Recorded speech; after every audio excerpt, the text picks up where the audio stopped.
이 시간에 이제 하나님 말씀 읽도록 하겠습니다. 예레미야서 35장 1절부터 11절입니다. 구약성경 1109쪽입니다. 예레미야서 35장 1절부터 11절.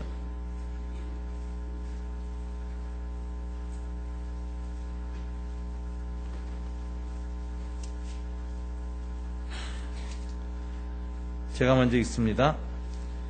유다의 요시야 왕의 아들 여호야김 때부터 여호와께로부터 말씀이 예레미야에게 임하여 이르시되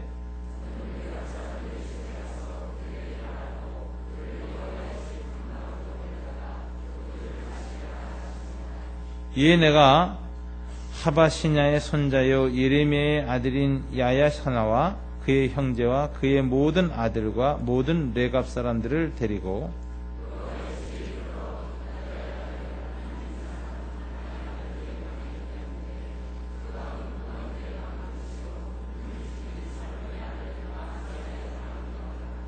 내가 레갑 사람들의 후손들 앞에 포도주가 가득한 종지와 술잔을 놓고 마시라 권하매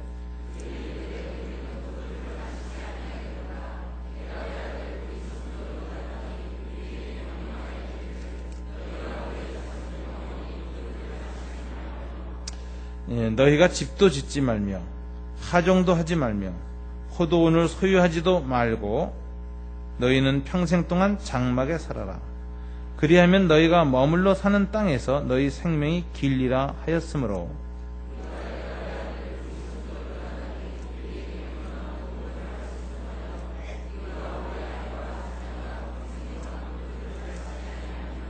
살 집도 짓지 아니하며 포도원이나 밭이나 종자도 가지지 아니하고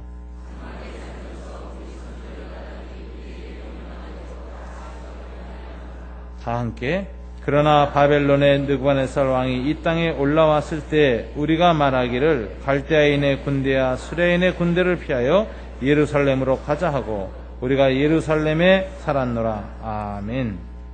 기도하겠습니다. 하나님 아버지 감사합니다. 오늘 이 아침 하나님 앞에 올라 우리가 경배를 드리게 하시니 감사합니다.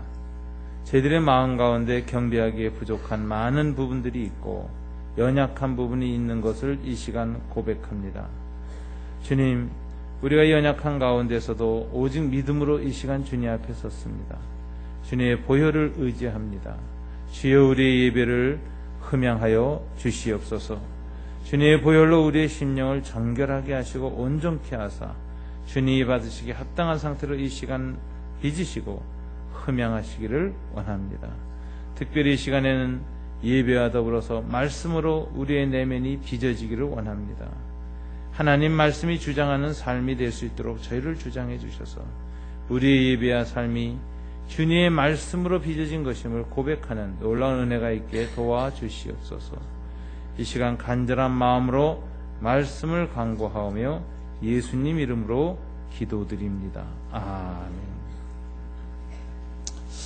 오늘 본문은 예레미야서 중에서 하나님의 말씀이 예레미야에게 임한 한 내용입니다. 그 내용 중에 하나는 오늘 본문에 보면 하나의 묘한 이 말씀을 주시는데 레갑 사람들을 데려다가 성전에 불러서 그 방에 데리고 가서 포도주를 대접하라 이렇게 하나님이 명령을 예레미야에게 했습니다. 하나님이 참 뜬금없는 얘기죠. 어떻게 갑자기 누구를 어느 족속을 데려다가 포도주를 먹여라. 이게 무슨 말인가? 예레미야는 이해를 잘 못해도 순종을 했습니다. 그래서 레갑 사람을 데려다가 오늘 본문에 보면은 바로 성전에 있는 한 방에 가서 5절 포도주가 가득한 종지와 술잔을 놓고 마시라고 권하였습니다.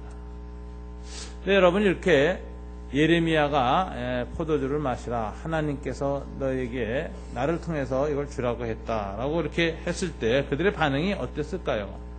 오늘 본문 6절 이후에 보면 이들은 포도주 마시기를 거절합니다.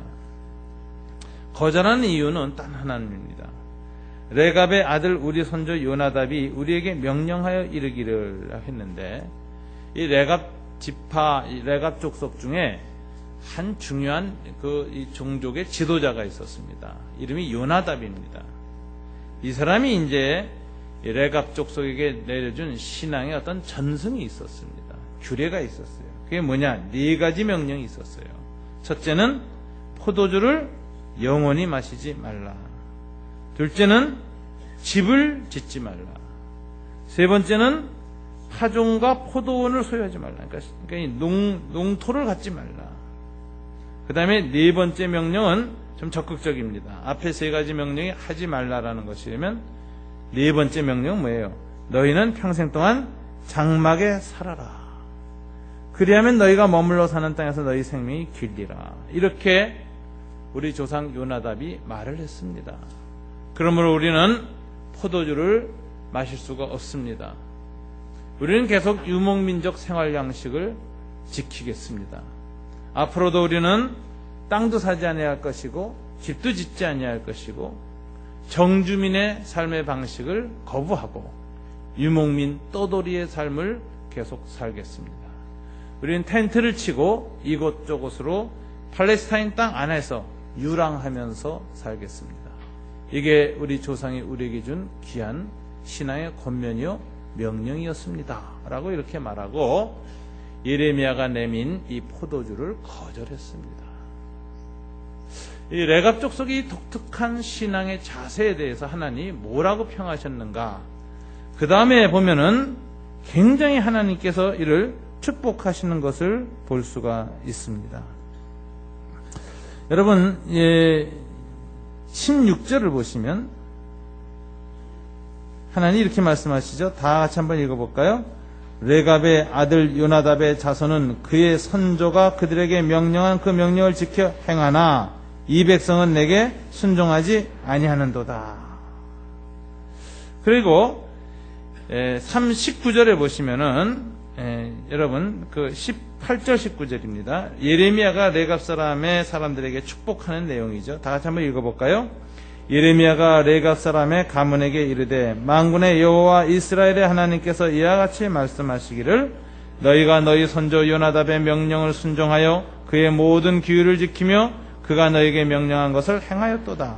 그러므로 만군의 여호와 이스라엘의 하나님께서 이와 같이 말씀하시니라. 레갑의 아들 요나답에게서 내 앞에 설 사람이 영원히 끊어지지 아니하리라 하시니라. 아멘.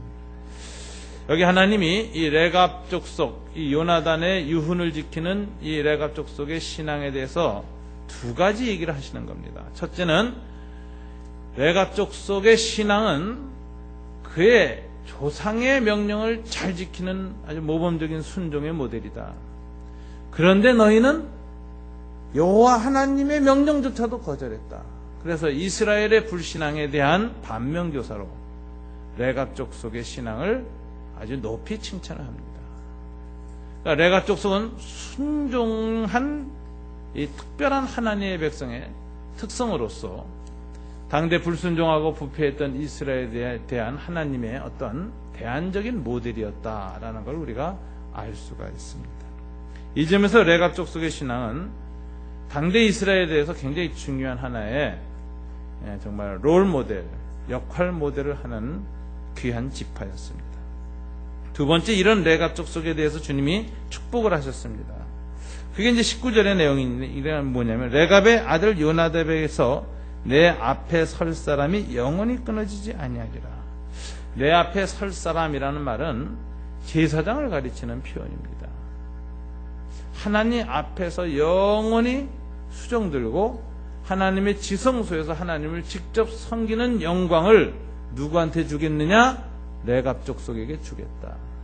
그리고 이 이후로 이스라엘은 지성소가 파괴됩니다. 성전은 무너집니다. 제사장들은 사라집니다. 그래서 예수님 당시에 대제사장 가야바와 안나스가 있었지만 이 사람들은 다 정통 제사장이 아닙니다. 레위지파 아니에요. 그 당시에 헤롯 대왕하고 로마의 총독이 그냥 마음대로 그냥 임명했던 제사장들입니다. 그래서 친로마파요 거짓 제사장 집단이 이스라엘에 나타납니다. 하나님께서는 아마 구약의 이 성전을 바벨론의 군대에 의해서 파괴시킨 이후로는 진실한 하나님의 제사장을 세우지 않는 겁니다. 그래서 나중에 말라기 같은 데 보면 바벨론 포로에 돌아와서 제사를 드린 제사장들의 죄악에 대해서 하나님이 계속 날카롭게 지적하시고 그들의 제사를 받지 않겠다고 선언하시는 걸 볼 수 있어요. 그래서 제가 보기에는 이 예레미야에서 이 하나님 이 말씀대로 바벨론에 의해서 이스라엘이 멸망당한 이후로는 하나님 앞에 설 사람을 하나님 세우지 않는 겁니다. 그리고 제사장의 이 역할과 영광은 이제 누구한테로 넘어가느냐? 레갑 족속에게 그 영광을 주겠다. 레갑의 아들 요나답에게서 내 앞에 설 사람이 영원히 끊어지지 아니하리라. 축복을 하는 겁니다. 이스라엘이 가졌던 하나님의 제사장 공동체로서의 영광과 축복이 누구한테로 넘어갔어요?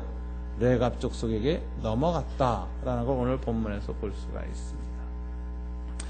우리는 레갑 족속의 신앙은 과연 어떤 신앙이기에 이런 하나님의 축복을 받고 이스라엘의 불신앙에 대한 중요한 이런 반면교사의 역할을 오늘 하고 있는가? 이거 우리가 생각해 봐야 합니다. 첫째 생각할 것은 레갑 족속이란 도대체 어떤 족속인가 하는 겁니다. 레갑 족속은 원래 이스라엘 백성이 아닙니다. 혈통적으로 아브라함과 이삭과 야곱의 후손이 아닙니다. 타 민족이고 이방인입니다. 어떻게 이들이 이스라엘 백성과 함께 팔레스타인에 살게 되었고 함께 여호와를 섬기는 백성이 되었는가? 그것은 바로 모세와의 관련 속에서 나타납니다. 모세의 장인이 있었습니다. 모세가 애굽에서 망명을 가고 아라비아 강야, 미디안 강야에서 목자 생활을 할 때 거기에 미디안 족속이었던 이드로라고 하는 사람이 있었는데 족장이었죠. 그 딸에게 이 마음이 꽂히고 해서 결혼해서 살게 됩니다. 그래서 자녀를 낳았는데 나중에 출애굽할 때 이 미디안 족속이 이스라엘과 함께 출애굽한 이스라엘과 함께 광야에서 만나고 두 족속이 함께 하나님을 섬기기 시작합니다. 이 미디안의 족장 이드로는 여호와 하나님을 몰랐습니다. 모세가 자기 집 사위가 되었을 때도 자기 집에서 목동 생활을 할 때도 잘 몰랐습니다. 그런데 이 모세에게 자기 사위에게 그 민족의 신이라고 여겨졌던 여호와 하나님이 나타났다는 이런 놀라운 소식을 듣게 됩니다. 그리고 이 사위 모세가 하나님의 명령을 따라 애굽으로 돌아간다는 소식을 듣게 됩니다. 그리고 그 두 딸이 함께 돌아가는데 얼마나 그 돌아간 곳에서 무슨 일이 일어날지 궁금하고 정말 안타까웠겠습니까? 소식을 듣고 나서 보니까는 이 모세가 애굽에서 엄청난 이적과 기사를 일으키면서 바로와 그 모든 이스라엘 애집 왕조를 뒤집어 엎어버리는 일을 하고 출애굽하는 일을 보면서 여호와 하나님이 진실로 참 하나님이다 라는 깨달음이 생기는 겁니다. 그래서 출애굽한 이스라엘이 광야에서 시내산에서 하나님을 만나고 율법을 받을 때 이미 이 미디안 족장이었던 이드로는 모세와 함께 하나님의 백성으로 들어오는 걸 볼 수가 있습니다. 여러분, 그 하나님의 백성이라는 표현이 성경에 자주 나옵니다. 또는 여호와의 총회라는 표현이 신명기에 자주 나옵니다.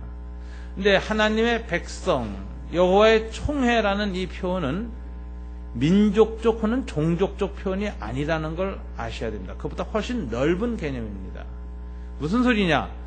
하나님의 백성, 하나님의 총회에는 이스라엘, 유대인들만 들어오지 않았습니다. 수많은 다른 민족들이 개종하고 그들이 가졌던 어떤 신관을 버리고 여호와 하나님, 이스라엘에게 계시된 그 하나님을 우리 하나님으로 삼겠다고 믿고 함께 정말 동행을 할 때 하나님께서 그것을 받아들이는 걸 볼 수가 있습니다. 그래서 출애굽기 12장에 보면은 이스라엘이 출애굽할 때 중다한 잡족이 이스라엘과 함께 그 밤에 출애굽하였다라는 기록이 나옵니다. 애굽에서 행하는 10가지 재앙을 보면서 애굽 사람들은 놀래고 쓰러지고 심판받았지만 애굽에 끌려와서 함께 노동하고 살던 수많은 중분동의 소수 부족들이 있었습니다. 이들이 되는 일을 가만히 보니까 애굽 사람들한테 노예살이와 같은 히브리 민족에게 나타난 그 하나님, 모세를 통해서 나타난 그 여호와 하나님이 얼마나 놀라운 이적을 행하며 전능하신 하나님을 드러내는지, 이 하나님만이 유일한 하나님, 우주의 가장 전능한 신이라는 걸 깨닫게 되고, 그들이 신앙 고백을 하면서 함께 출애굽하는 걸 볼 수가 있습니다. 그래서 출애굽한 여호와의 백성은 이스라엘이라고 하는 히브리 민족의 혈족이 아니다 하는 것이다. 중다한 잡족, 수많은 민족들이 함께 하나님의 백성을 초기부터 형성했다 하는 사실을 알아야 됩니다. 그래서 구약에 나타나는 하나님의 백성이라는 개념은 소위 종족 개념이 아니다, 종족 공동체가 아니다라는 걸 우리가 분명히 해야 합니다. 처음부터 다 종족, 다 문화 공동체였어요. 그들이 신앙으로 하나가 되어지는 것입니다. 신앙의 혈통을 넘어서고 그들의 전통과 문화를 넘어서서 하나님 앞에 함께 쓸 수 있는 강력한 힘으로 작동된 것입니다. 이것이 나중에 신명기에는 여호와의 총회라는 말이 나오는데, 여호와의 총회에 애굽 사람들을 받아들여라 하나님 이렇게 말씀하세요. 3대 후에는 애굽 사람을 받아들여라. 그래서 여호와의 총회에 다른 열방 민족들이 계속해서 들어올 수 있도록 하나님이 신명기에서 이미 선포하는 걸 볼 수 있습니다. 이런 구약의 성경의 사상을 보면은 하나님은 맨 처음부터 온 열방을 향하여 열어놓으셨고, 출애굽 때부터 하나님의 백성들을 형성하고 하나님의 신앙 공동체인 야훼의 총회를 구성할 때 이방 민족을 받아들였다 하는 사실을 우리는 알 수 있습니다. 그래서 많은 선교학자들은 구약 성경에서 선교의 하나님, 그게 어떻게 계시됐느냐, 첫 출애굽 때부터 하나님은 선교의 하나님이었다 이런 얘기를 합니다. 하나님이 구약에서 출애굽에서 보면은 그 10가지 재앙을 일으킬 때 보면 그 10가지 재앙이 전부 다 하나님의 선교라는 걸 알 수 있습니다. 변증입니다. 그냥 그 10가지 재앙의 대상이 됐던 그 동물들이나 이런 것들이 다 그 당시 애굽의 다신론의 문화 속에 있었던 한 신이었어요. 나일강을 피로 벌겋게 만들었잖아요. 나일강이 그 당시 애굽의 주신이었습니다. 나일강이 신이었어요. 근데 그 나일강을 하나님이 무력화시키는 거죠. 그래서 나일강은 신이 아니라 나일을 지배하고 나일을 다스리는 분이 누구시라고요? 여호와시다라는 겁니다. 이걸 하나님이 보여주시는 겁니다. 그 다음에 또 개구리를 쳐서 다 올라와서 죽게 만들잖아요. 썩은 시체 가득 차겠다. 근데 개구리는 그 당시 일반 애굽 여자들한테는 출산의 신이었어요. 근데 사람들의 출생과 출산, 그 모든 게 누구의 가날이냐? 이 개구리 형상을 한 그 신이 가난하는 것이 아니라 여호와 하나님이 가난한다. 그래서 출산의 신을 무력화시키는 소위 신들의 전쟁이었습니다.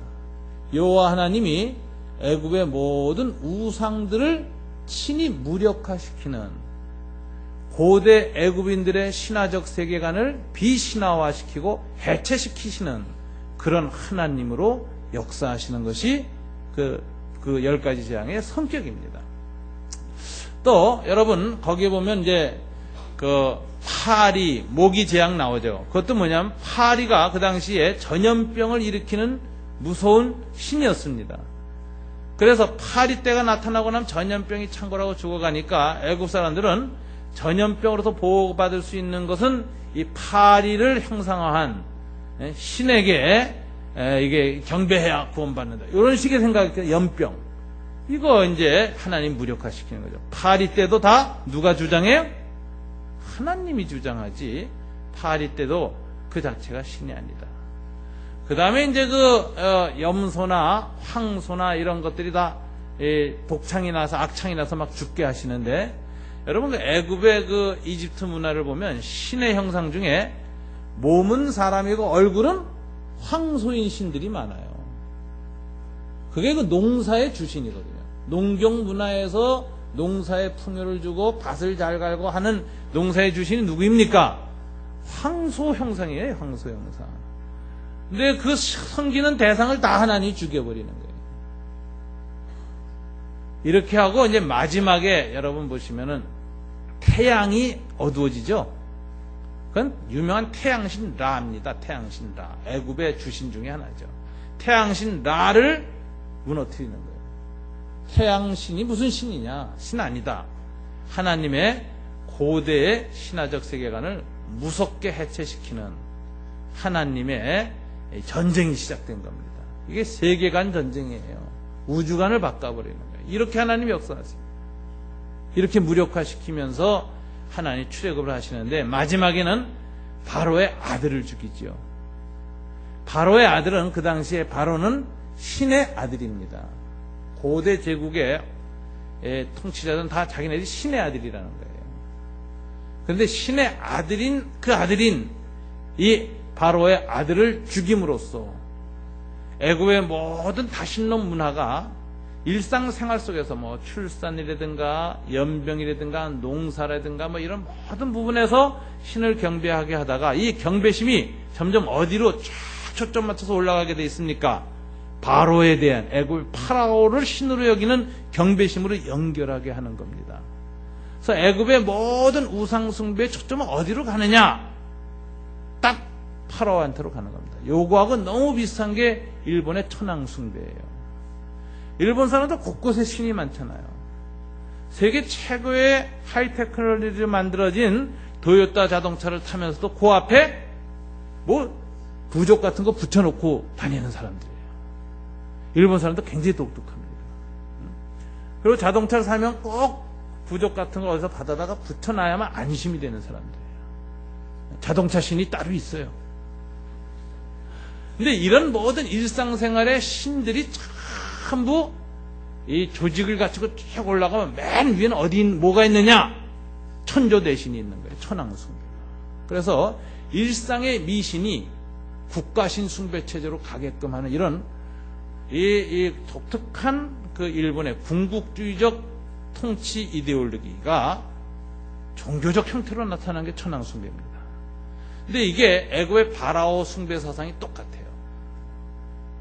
그래서 애굽의 그 파라오가 신의 아들이다 하는 이것이 모든 신관의 핵심인데 여호와 하나님은 차근차근 10가지 재앙으로 하나씩 깨트려 나가다가 마지막에 어디예요?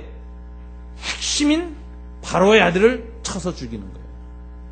그럼으로써 이스라엘의 그 이 여호와 하나님은 뭘 하시느냐? 애굽에 살던 우상 숭배로 살던 사람들의 의식을 전부 해체시키고 변화시키시고 그 다음에 여호와 하나님을 향한 신앙으로 돌아가게 하는데 이것을 미쇼다이 하나님의 성교라고 합니다. 하나님이 직접 자기를 드러내십니다. 이적과 기사와 표적으로.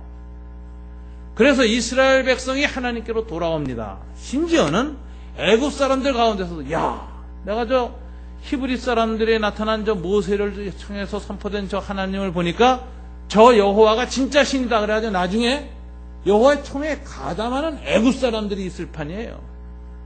그래서 야훼의 총에 애굽 사람을 3대 후에는 받아들여라 이렇게 하나님 모세에게 명령하시죠.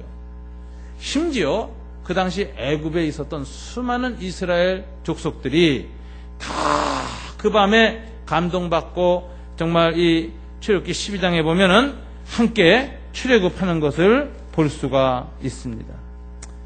여러분 출애굽기 12장을 한번 보시면은 이 당시 이스라엘 백성에게 하나님이 어떻게 행하셨나 하는 것이 10번째 재앙 후에 나타나는 것을 볼 수가 있습니다.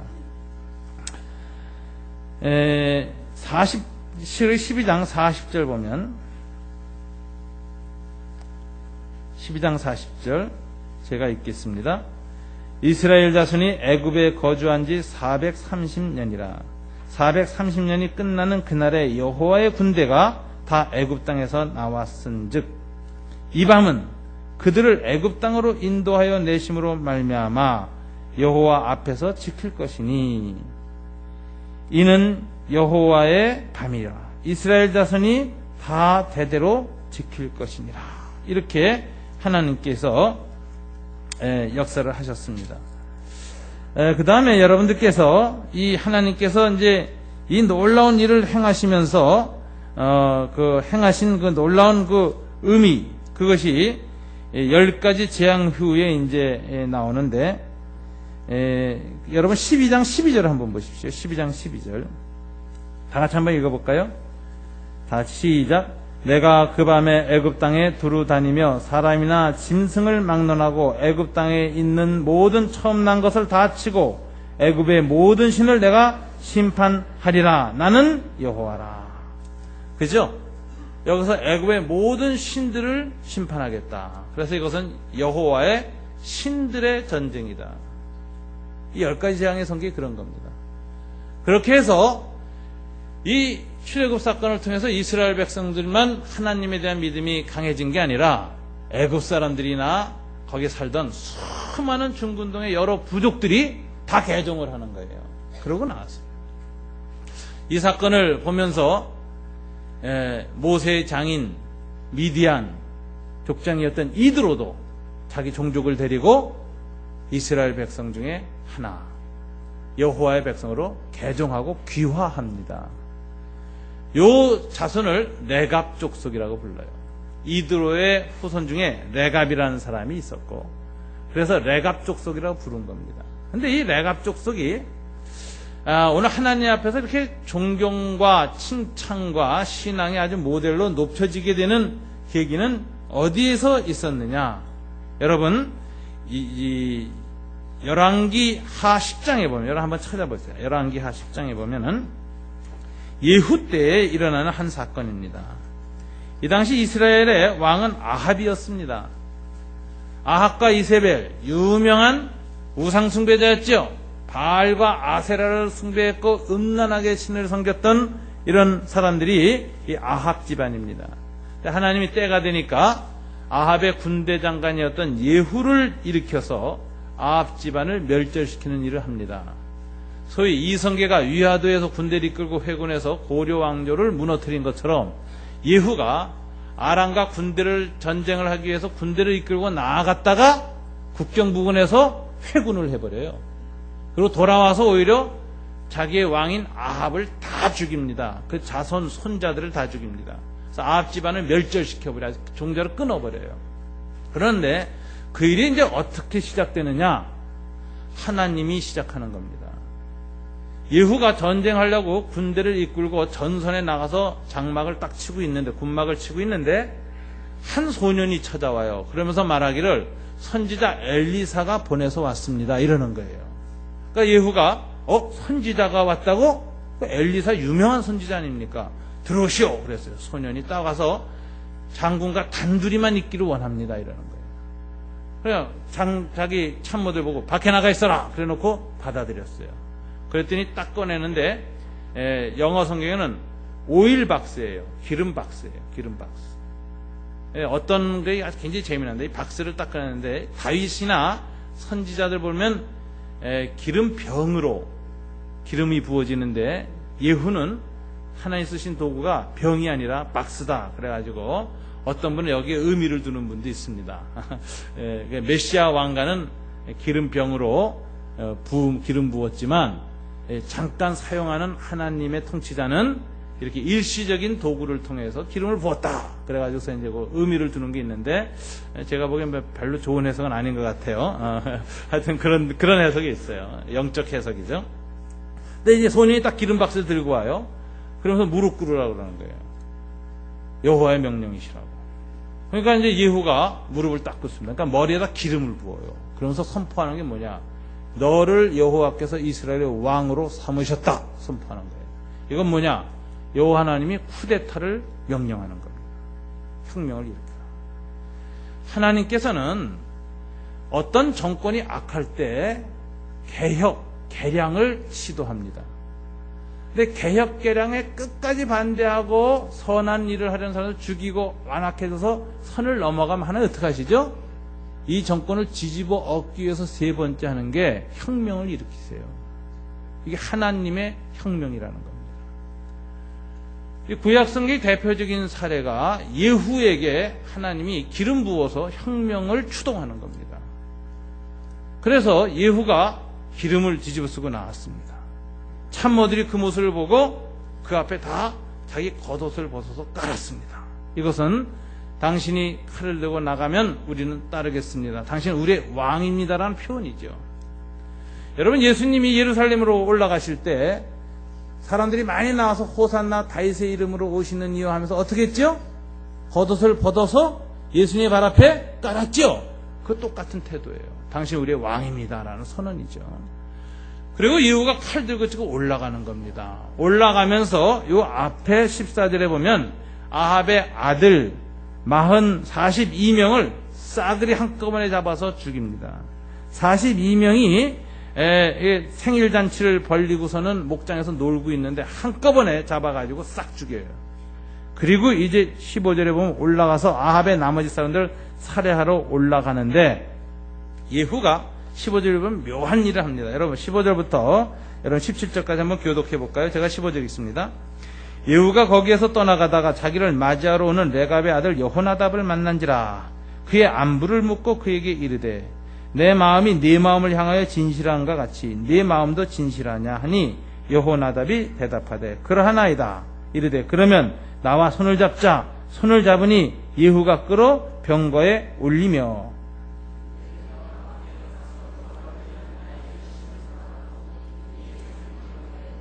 다 함께 사마리아에 이르러 거기에 남아있는 바 아합에게 속한 자들을 죽여 진멸하였으니 여호와께서 엘리야에게 이르신 말씀과 같이 되었더라. 그래놓고 바알 숭배자들을 그 다음 장면에 보면 다 죽이고 바알 신당에 있는 목상을 다 불살라버리고 종교개혁을 예후가 하는 걸 볼 수가 있습니다. 자, 이때 묘한 것은 예후가 지금 아합 집안을 멸하해서 이 병거를 끌고 회군해서 막 사마리아 수도를 향해서 올라가는 중에 누굴 만나느냐? 레갑 족속 여호나답을 만났다. 여호나답이 오늘 본문에 나오는 바로 그 레갑의 후손 요나답, 여호나답, 요나답 다 모음만 조금 다른 거지 똑같은 단어예요. 만난 거예요. 만나서 뭐라고 하냐면 네가 진실하냐 그러는 거예요. 이건 무슨 네가 하나님에 대한 신앙이 진실하냐? 이 원래 이 레갑 족속 여호나답은 이 당시 이미 이스라엘 안에서 신앙의 진실성으로 인정받은 사람이었어요. 이 당시에 신앙의 고고한 성자였죠. 뭐 개신교의 한경직 목사님, 뭐 천주교의 뭐 우리 추기경님, 또 뭐 불교의 뭐 저 우리 지난번 돌아가신 정말 그 스님이나 뭐 이런 식으로 그 당시에 아주 그 당대의 유명한 신앙적인 고결한 사람이었어요. 그래서 이 사람을 자기에게 태우고 올라가서 그 사람 보는 앞에서 내가 여호와를 향해서 열심히 있고 진실하다는 걸 보여주면서 바알과 아세라 목상을 다 쳐서 죽이는 내용을 말합니다. 그러니까 여기서 우리가 알 수 있는 게 뭐냐? 요나답이라는 사람은 당대의 신앙에 있어서 대단히 훌륭한 사람이었다라는 거예요. 근데 요나답이 왜 이렇게 훌륭한 사람으로 인정을 받았느냐? 요나답이 자기 후손들, 레갑 자손들한테 명령을 했어요. 오늘 본문에 나오는 거죠. 35장 6절에서 네 가지 명령을 했죠. 첫째 뭐였습니까? 포도주 마시지 말라. 두 번째, 집을 짓지 말라. 세 번째, 파종도 하지 말고 포도를 소유하지 말라. 네 번째, 평생 동안 텐트에서 살아라. 이렇게 말했어요. 이 요나답의 이 고결한 신앙인이 후손까지 이렇게 얘기해준 이것이 너무나 귀한 것이 되어서 하나님이 마지막에 이걸 인정해 주시고 이제 이스라엘의 신앙의 전통은 이쪽으로 넘어간다. 여호와 앞에 서는 사람을 레갑 족속에서 일으키겠다. 이렇게 말씀하셨다. 그 레갑 족속 요나단이 왜 이런 명령을 했을까? 이 명령을 왜 하나님이 기쁘게 여겼을까? 우리 생각해 봐야 될 게 핵심이 오늘 여기에 있습니다. 레갑 신앙의 핵심은 뭐냐 이거죠. 여러분, 이 요나답이 가만히 보니까 이스라엘 백성이 언제부터 타락했느냐? 히브리 노예 생활을 할 때 하나님이 놀라운 역사를 했어요. 10가지 재앙을 일으켰어요. 홍해를 가르쳤어요. 광야 40년 동안 그들의 부패하고 타락한 성품에도 불구하고 하나님은 만나를 먹이시며 모세를 통해서 여호수아를 통해서 끊임없이 이적과 기사를 베풀면서 요단강을 홍해처럼 가르고 가나안 땅에 들어오고 했습니다. 이게 보통 신앙의 연단이 아니었습니다. 그런데 이스라엘이 언제부터 무너지기 시작했느냐? 가나안 땅에 정착하면서 무너진 겁니다. 왜 무너졌을까요? 라이프 스타일이 바뀌었기 때문에 그래요. 광야에서 여행 다닐 때 뭐예요? 유목민적인 삶을 살았습니다. 가나안 땅에 들어오니까 가나안 땅에 정주민들이 있었죠. 농사꾼들. 누굽니까? 가나안 7족속. 그들과 섞여 살면서 이제 이스라엘 백성도 농사를 짓게 됐습니다. 더 이상 떠돌아다니지 않아도 됐어요. 근데 농사를 짓고 살면서 무슨 생각이 드느냐? 농사를 어떻게 하면 잘 지을까? 농사를 잘 지어서 어떻게 하면 가을 추수 때 부자가 될 수 있을까? 이런 욕심이 생긴 겁니다. 욕심이 생기고 나니까 농사를 잘 짓게 해준다고 하는 가나안 사람들이 섬기는 농사를 축복하는 농사신을 사모하게 됐어요. 이게 바알과 아세라예요. 바알은 중근동의 남자신입니다. 이 신이 주로 하는 역할은 뭐냐면 천둥, 번개, 우박과 이슬을 주장하는 신입니다. 근데 이 당시에 팔레스타인 농경법에 있어서는 이슬이 제일 중요해요. 그쪽에는 이제 우기, 건기가 있고 비가 안 올 때가 많아요. 그런데도 농사가 잘 되거든요. 농사가 어떻게 잘 되느냐? 일교차가 커요. 아침 기온과 이 낮 기온이 차이가 많아가지고 아침에 이슬이 내릴 때 보면은 거의 우리 보슬비처럼 내려요. 그래서 이슬로 이 대지가 축축히 젖고 그리고 낮에는 쫙 말라버리죠. 그래서 이 농사의 가장 결정적인 건 이슬입니다. 비입니다. 근데 이걸 주관하는 신이 바알신이에요. 그 다음에 중요한 게 뭐냐면 땅이에요. 땅이 비옥하고 땅이 이 농산물을 풍성하게 줘야 돼요. 땅의 여신이 누구냐? 이게 아세라 여신입니다. 아세라 여신. 이 신의 이름이 나중에 아스다롯으로 다 변합니다. 그 다음에 아슈탈트라는 이름으로 또 변합니다. 그리고 여러분 시랍에 가보면은 다산의 신, 풍요의 신이 나와요. 그런데 다유방 신이에요. 제가 그 시랍의 그 박물관에 가가지고 다유방 신이 봤는데 이 신이 아프로디데입니다. 그리고 나중에 비너스를 가는데 비너스를 갈 땐 유방이 하나로 바뀌어요. 그리스인들의 그 신미 안에 너무 이게 흉악했던 거죠. 그런데 원형이었던 다유방 신이었던 그 아스다로 신이나 이 아세라 신의 신상을 보니까 저는 암에 걸린 여자인 줄 알았어요. 여기 뭐 한 10대 개가 달려있는데 끔찍하더라. 끔찍해요. 아이고. 근데 이 다유방 신이라는 게 뭘 의미하냐? 풍요를 의미하냐? 풍요. 잘 먹고 잘 사고 그래. 그래가지고 이게 대지의 여신인데 고대 가나안 사람들은 농사를 지을 때 어떻게 농사의 풍요가 온다고 생각했느냐? 바알 신의 정액이 이슬이나 비가 돼서 내린다는 거예요. 그게 아세라 신, 대지의 여신의 자궁으로 들어간다는 거예요. 그래서 거룩한 교합이 일어나가지고 생명이 잉태돼가지고 땅을 뚫고 씨앗이 솟아 올라오고 이것이 정말 줄기 가지가 뻗어가지고 열매를 탐스럽게 맺기 때문에 가을에 사과, 배, 포도 같은 거 잔뜩 열리고 올리브 열매면 이게 다 누구의 은혜입니까? 바알과 아세라 신의 축복이죠. 그 자식들이죠. 그래서 어떻게 해요? 가을에 추수감사제 예배를 드리는데 바알과 아세라 신 앞에 그걸 드리고 감사제를 드려요. 이게 가나안 농경신화입니다. 농경신화. 그런데 신에게 이 제사를 드릴 때 어떻게 드리느냐? 다음에 농사의 풍요가 되기 위해서는 바알과 아세라 신이 성적 교합을 자주 해야 돼. 그래야 농사가 잘 될 거 아니야. 비가 자주 내리고. 요거를 상징적으로 기원하는 기도 행위를 어떻게 했느냐면은 남 제사장과 여 제사장이 예배 중에 공식적으로 모든 사람이 보는 앞에서 성교 행위를 하는 거예요. 그게 예배 행위 중에 하나인 거예요. 고대 가나안 종교는 그래서 하나님을 섬기는데 성경에 보니까 음란하게 섬긴다 이런 표현이 나오잖아요. 바알과 아세라를 음란하게 섬겼다. 그게 그겁니다. 음란하게 섬겨, 음란하게. 그리고 나중에 헤로도토스라는 사람이 쓴 책인데, 이 사람은 AD, 그러니까 BC 2세기, 그러니까 예수님 탄생 200년 전 사람입니다. 그리스 사람이에요. 이 사람이 유명하게 역사라는 히스토리아라는 책을 쓴 사람입니다. 근데 헤로도토스가 중근동 지방, 즉 가나안 지방을 가가지고 이 아슈탈트 여신 숭배하는 신전을 가서 충격을 받습니다. 무슨 일이 벌어지느냐? 이상한 거예요.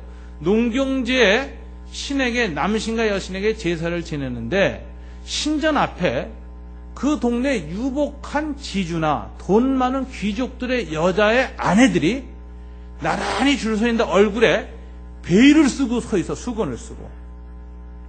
그리고 예배 드리러 가는 남자가 아무 여자나 데리고 들어가서 성행위를 하는 거예요.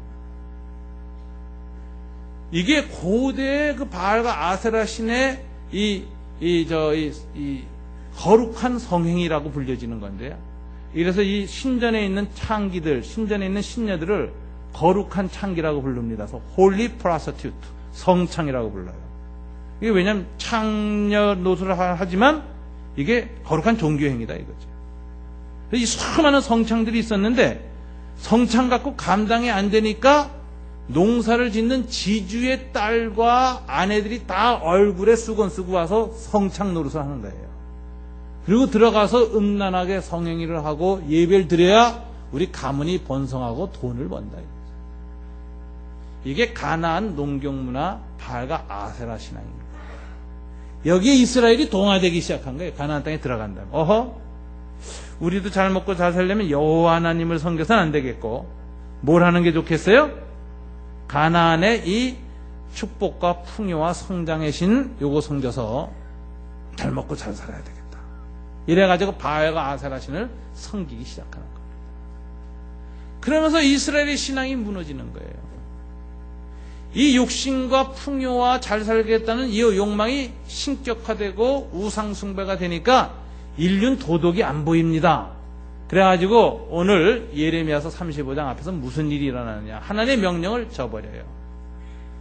하나님께서는 7년마다 노예들을 해방시키고 50년 되는 해에는 모든 노예를 해방시키라고 했는데 이스라엘 백성이 해방시키기 싫은 거예요. 내가 어떻게 돈을 주고 사서 노예를 만들어가지고 농사에다가 써먹어서 농사의 풍요를 가져왔는데 하나님이 왜 이걸 해방시키라 그러냐. 못하겠다. 그래가지고 노예 해방을 반대합니다. 이스라엘 귀족들이. 이렇게 해서 이스라엘의 이 가나안 농사 숭배, 바알 숭배가 이스라엘의 사회 정치적으로 구조학으로 변해요. 노예 제도라는. 그러면서 이들이 탐욕에 끌어서 하나님이 예레미야를 통해서 이걸 지적하고 회개케 했는데 잠깐 문의만 회개하고 돌아서선 도로 노예들을 잡아다가 부려먹으니까 하나님이 이젠 끝났다. 이스라엘 이제는 희망이 없다. 내가 완전히 쳐서 멸망시킬 것이다 라는 얘기를 하는 겁니다. 이게 바로 예레미야 34장에 나오는 이야기죠. 34장 8절부터 보십시오. 8절부터 11절까지 제가 8절 읽겠습니다. 시드기야 왕이 예루살렘에 있는 모든 백성과 한 가지로 하나님 앞에서 계약을 맺고 자유를 선포한 후에 여호와께로부터 말씀이 예레미야에게 임하니라.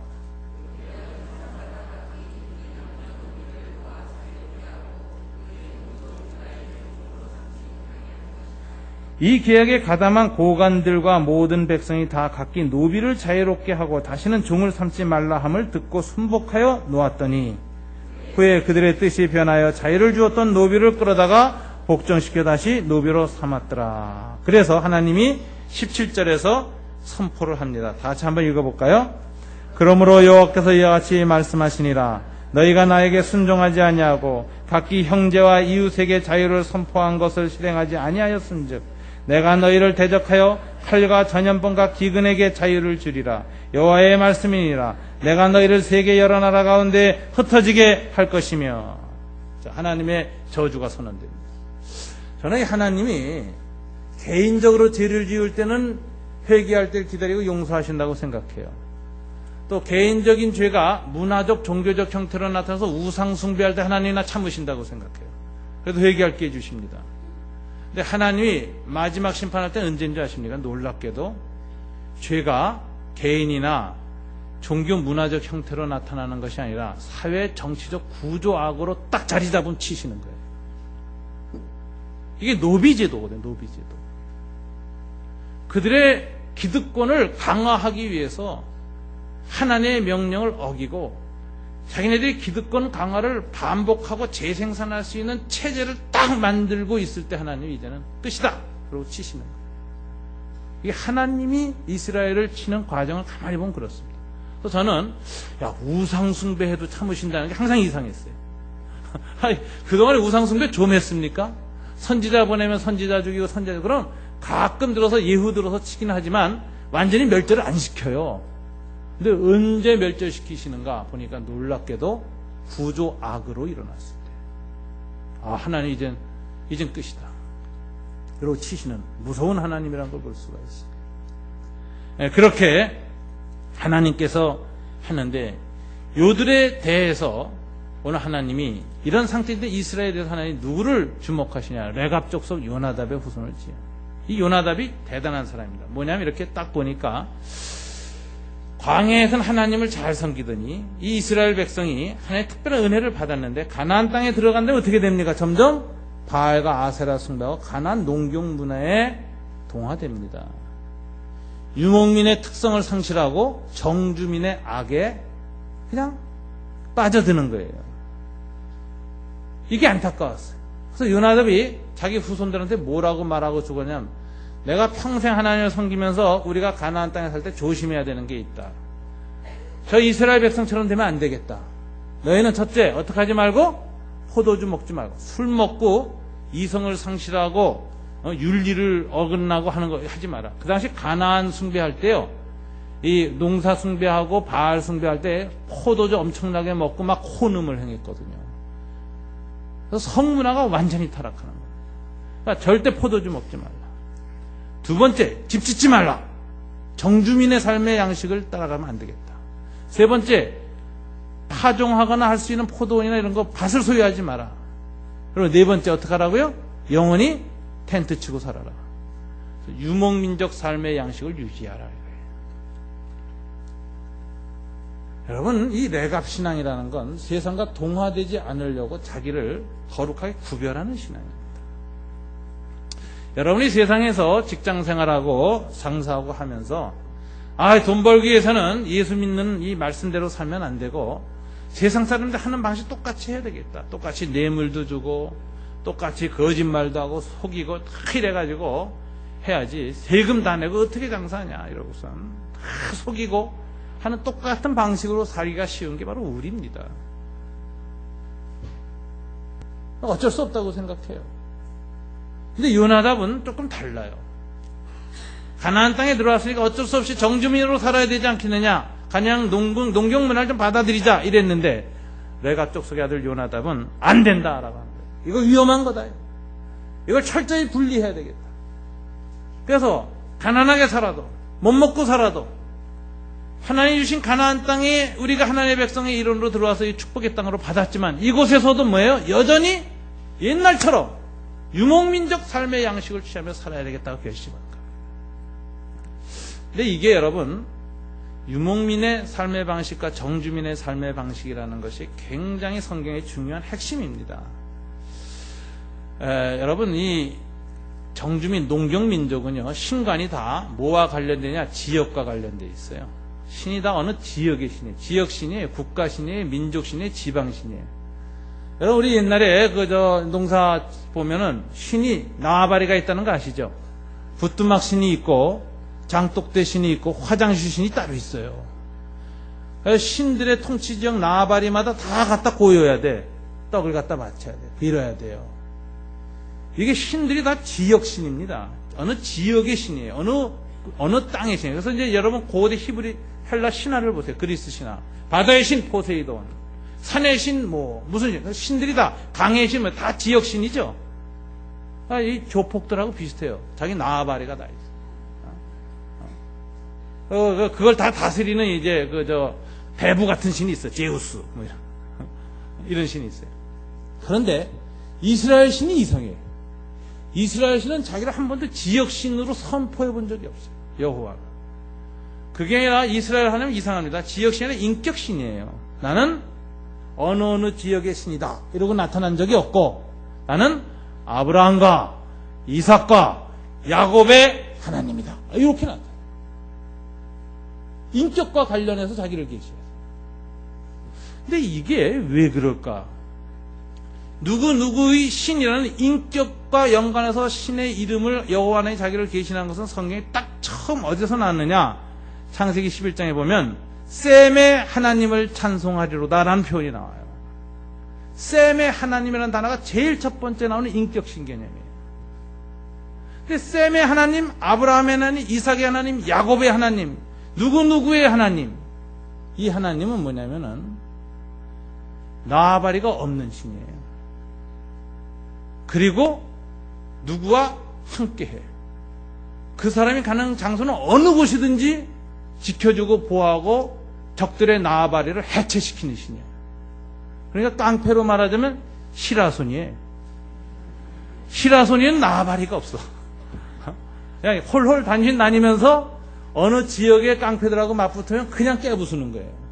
그 유명한 두목이 조폭을 거느리지 않은 나홀로 그 깡패 아닙니까? 근데 여호와 하나님이 비슷해요.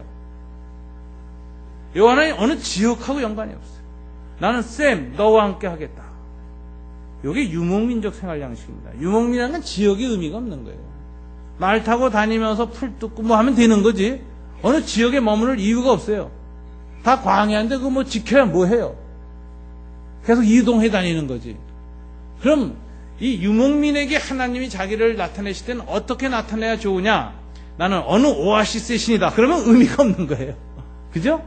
네가 광야로 가든지 산으로 가든지 들로 가든지 골짜기로 가든지 항상 너와 함께 하겠다. 이게 소위 임마누엘 하나님이라.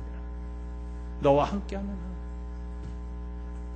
이 하나님이 이스라엘에게 나타났는데 그 표현이 셈의 하나님, 아브라함의 하나님, 이삭의 하나님, 야곱의 하나님 이런 표현으로 나타난 거예요. 이게 바로 예수님이에요. 내가 세상 끝날까지 항상 너희와 임마누엘 함께하겠다. 두세 사람이 내 이름으로 모이는 목장 공동체에 내가 항상 너희와 함께 하겠다. 이게 임마누엘 하나님입니다. 이 하나님은 자유의 하나님입니다. 그리고 세상의 어떤 세력에 동화되기를 거부한 사람들의 하나님입니다. 그들과 동행하신 하나님이에요. 그래서 구별하신 하나님이에요. 거룩하신 하나님. 여러분, 내가 신앙은 한마디로 세상의 삶의 풍조와 구별된 삶을 살겠다는 거룩한 결단이 있는 사람들에게 세상 끝날까지 그들과 함께 하셔서 뭘 하든지 막노동을 하든지 장사판에서 장사를 하든지 회사 생활을 하든지 벤처기업을 하든지 무슨 무역업을 하든지 상관없이 내가 너와 함께 하겠다. 약속하시는 하나님. 오늘날 바알주의라는 건 이겁니다. 성공주의. 개인에겐 성공이 최고의 목표야. 성공하기 위해서는 무슨 짓을 수단 방법을 가리지 않고 율법이나 도덕이나 없이 성공하기 위해서 성공이 우상이 돼가지고 몸부림치는 거. 이게 바알주의의 개인적 형태입니다. 요즘 내가 어느 광고에 봤더니 부모는 뭐 애들 보고 건강하게 잘 자라라고 하고 학부모가 되면 공부하라 그런다. 뭐 이런 광고가 나와요. 난 그냥 의미 있게 봤어요. 부모와 학부모가 다르구나. 이 학부모들은 바알주의자가 많아. 제가 보여요. 세상에 말한 세속적 성공에 대한 가치를 너무 자식들한테 일찍부터 강요해. 그래야 된다. 이게 성공주의가 인간을 불행하게 만드는 거죠. 그렇게 해서 성공해서 뭘 이뤘어도 계속 성공이 안 될 때 견디지 못해서 스타들도 자살해요. 우리 문화가 이거 뭡니까 지금? 우리 문화는 성공주의라고 하는 바알 사상에 너무 많이 동화됐어요. 이 성공주의가 집단으로 나타날 때 뭔지 아세요? 성장주의예요. 경제 성장, 몇 프로 성장, 이게 지상 목표예요. 이거 하기 위해서는 생태계도 파괴하고 인간 윤리도 파괴하고 모든 걸 파괴하는 거예요. 최근에 강북경찰서장이 항의하고서는 옷을 벗고 항의를 했더라고. 이거 도대체 무슨 일인가? 경찰이 어떻게 이런 일을 하고 들여다봤더니 이 기업 논리를 적용시켜서 경찰서장들을 평가했던 모양이에요. 경찰서별로. 그런데 뭐 이유 상황 불문하고 많이 도둑놈 잡는 놈, 강도 잡는 놈을 출세시킨 것 같아요. 줄 세우고. 못하면 막 야단치고. 근데 그분이 강북인데 강북은 그 주택가라는 거예요. 아무리 열심히 해도 강남처럼 도적이 많이 안 나온다. 사실 서장이 사표 내면서 못하겠다, 서장님 못하겠다 이러고 항명을 하고, 이렇게 경찰은 무슨 기업이냐 이게. 우리 보고 없는 도둑을 만들어서 잡으라는 거냐. 그 과정에서 지금 경찰의 인권 문제, 탄압 문제 나온 거예요. 이게 성장주의가 윤리와 인간성을 파괴시킨다.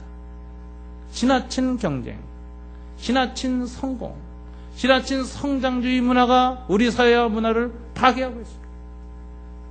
오늘날 교회도 문제예요. 교회도 이르부는 여호와 하나님 예배를 드리지만 설교와 교회의 모든 행정 목표가 개교의 성장에 든다고. 그것도 숫자 크게 성장.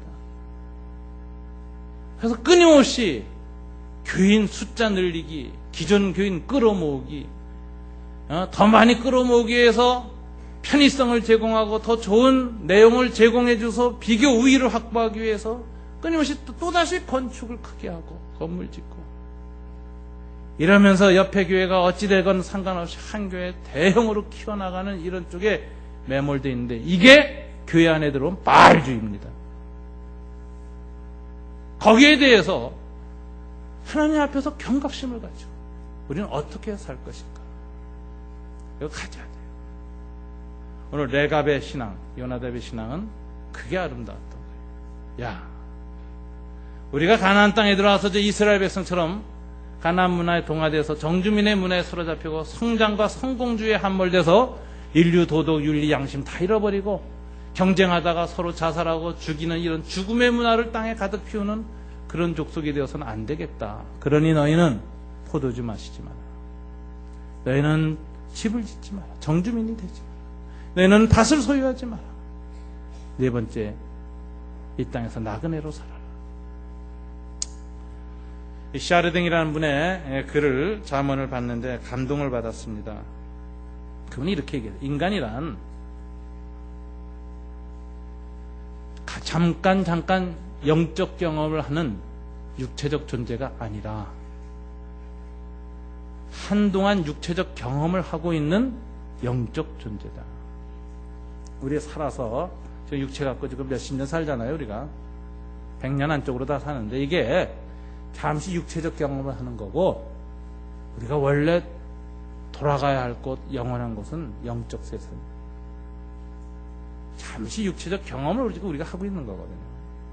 그래서 이 땅을 살아갈 때 중요한 신앙의 자세 중에 하나가 순례자 전통이에요. 필그림 스피릿. 영적 여행을 하고 있다고 생각하는 거예요. 이 땅은 나그네라고 생각하는 거예요. 그래서 우리는 텐트 지고 산다고 생각하는 거예요. 이 땅에 어떤 것에도 연연하고 집착하고 거기에 뿌리를 내리고 정주하려고 하지 마라. 주님이 부르시면 언제든지 떠나고, 주님이 오라고 하시면 언제든지 네 하고 가고, 주님과 함께라면, 임마누엘 산 하나님과 함께 언제든지 나는 주님 나를 향해서 나아가겠다 라고 하는 자세. 이게 필그림 신앙이거든요. 순례자 전통이라. 영적 여행을 떠나는 사람들. 산티아고로 가는 길 갈 필요 없습니다. 스페인에. 그냥 이 대한민국에서 3분에서 그냥 여행자로 사세요. 그게 순례자 영성이에요. 하늘나라 바라보면서. 갖고 있는 거 이거 너무 연연하지 마시고. 자식 참 사랑스럽고 손잡으면 마음이 뺏깁니다. 그러나 이 세상의 모든 관계는 지나가는 형적이라 바울이 그랬어요. 부부 지나가는 형적이에요. 자식도 있는 동안에 부모 자식이에요. 하늘나라 가면요, 남녀가 분별되지 않는 새로운 몸을 갖게 되고 완벽한 인간에 대한 사랑을 꽉 차기 때문에 이 땅에서 어떤 로맨스도 국민학교 때 연애 사건 정도로 생각나는 거예요. 그러니까 천국에서 제일 억울한 사람이 로미오와 주리엣이라니까. 이게 별거 아닌 건 줄 알았으면 죽지 않았을 텐데. 여러분, 부부 사이 사랑하며 사시되 하늘나라 가면 꿈처럼 잊혀질 수도 있다. 희미한 기억으로 남을 수도 있다고 생각하세요. 너무 연연하지 마세요. 자식한테도 너무 연연하지 마세요.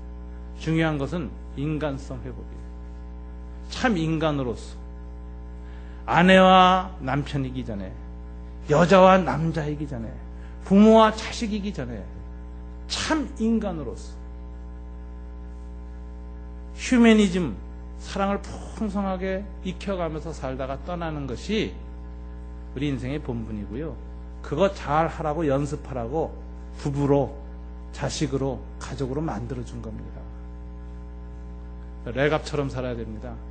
이 세상에 속한 것은 다 지나가는 행적이라. 자식을 위해서 가슴이 아프고 속이 뒤집어졌던 것도 다 지나갑니다. 자식 때문에 너무 기뻐서 즐거워서 펑펑 뛰었던 것도 다 지나갑니다. 고통도 아픔도 슬픔도 다 지나가는 형편입니다. 래갑신앙, 주님 바라보면서 우리 안에는 하나님의 형상, 영혼의 모습, 인간에 대한 깊은 사랑만 풍성하고 살다 가면 그것이 아름다워. 그 과정 중에서 부부 사랑, 부모 자식 사랑도 아름다운 거지. 여러분, 우리가 래갑의 신앙의 전통을 받아서 세상에 동화되지 않고 임마누엘 하시는 하나님과 함께 세상의 성공주의, 성장주의를 넘어갈 수 있는 그런 하나님 나라 백성들 되시길 주님 이름으로 축원합니다. 기도하겠습니다.